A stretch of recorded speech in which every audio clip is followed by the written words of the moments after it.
Lately I did some experiments and I'd like to share the results with you.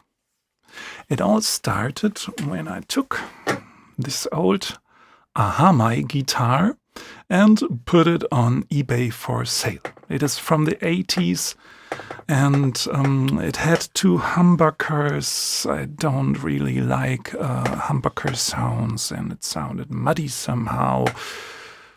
The playability was great. So in the last second I took it off from eBay and changed the pickups. And now I have this sound. Chick.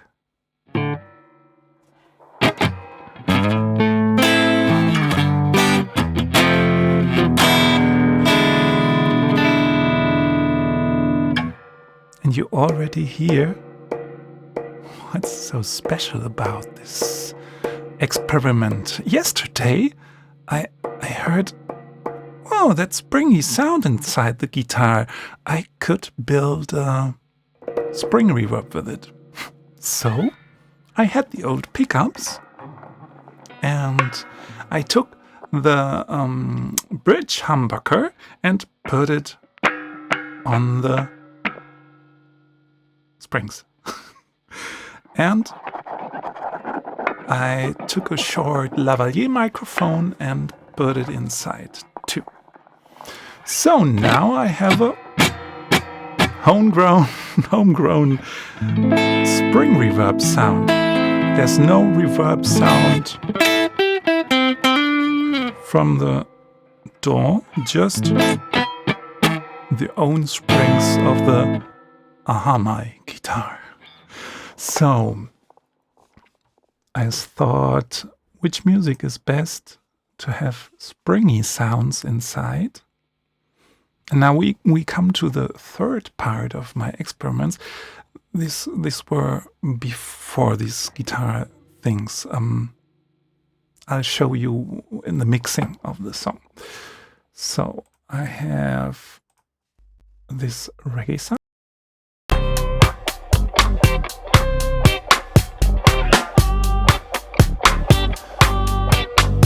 And here's the guitar.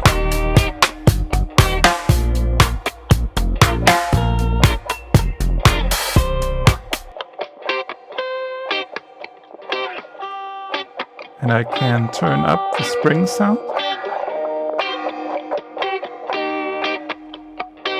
Or turn it off. Let's hear without. Okay, now there are different reverbs inside the recording.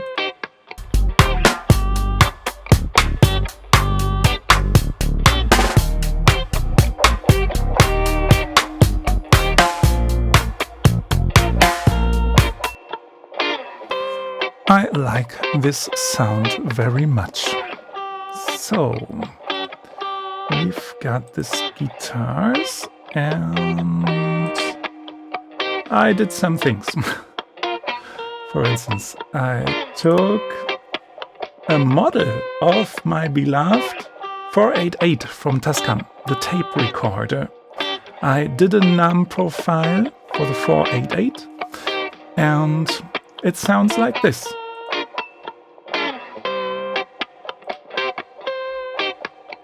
I put it before the guitar amp.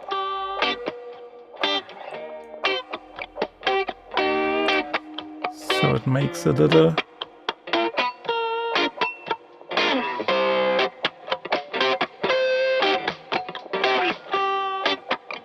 crunchy sound. And I built with MXXX some num profiles in it, and here is another 488.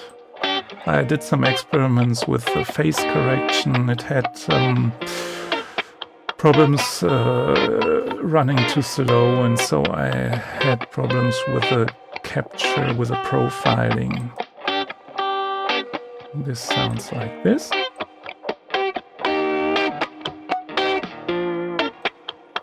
That's after. And now I thought I had another one. Where is guitars.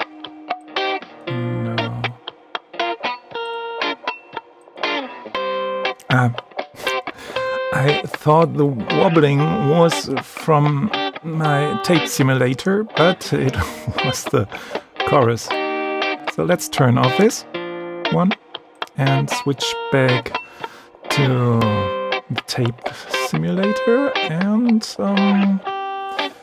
yeah, I can make some settings in it. This is another tape model, and I'll switch to the settings here, settings page.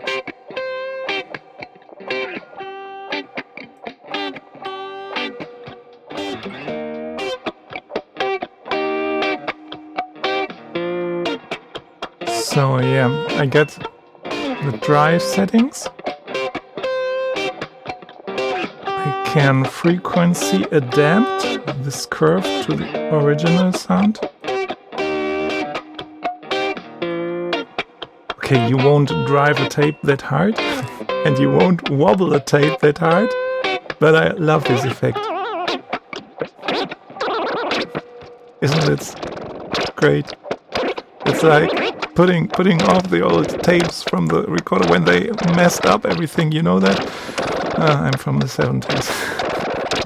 Okay. Are you nice, bitch? Yeah, wobbling, so great. Different types.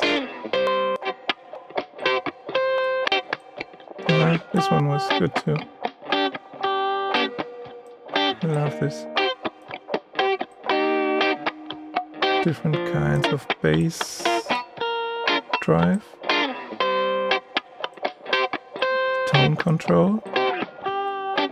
And when I have the tone down, I can mix it. So I have a little chorus effect when mixing it.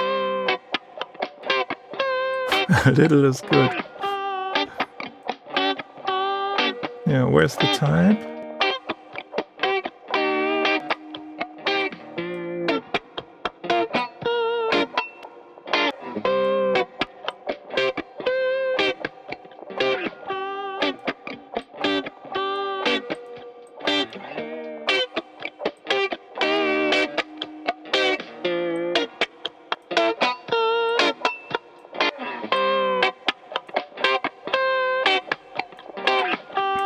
So yeah, these are wobbling machines.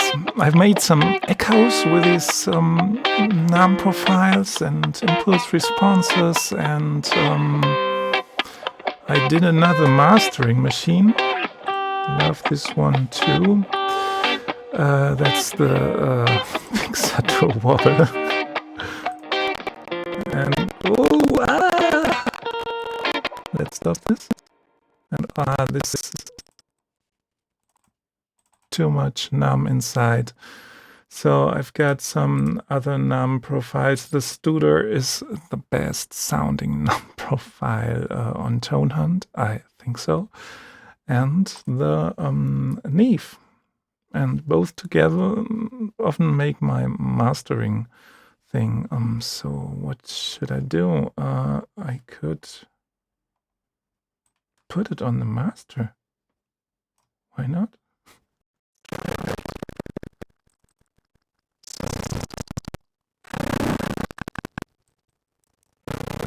This won't work in this session.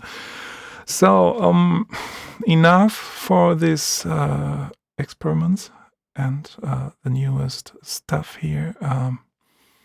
Yeah, have a good time.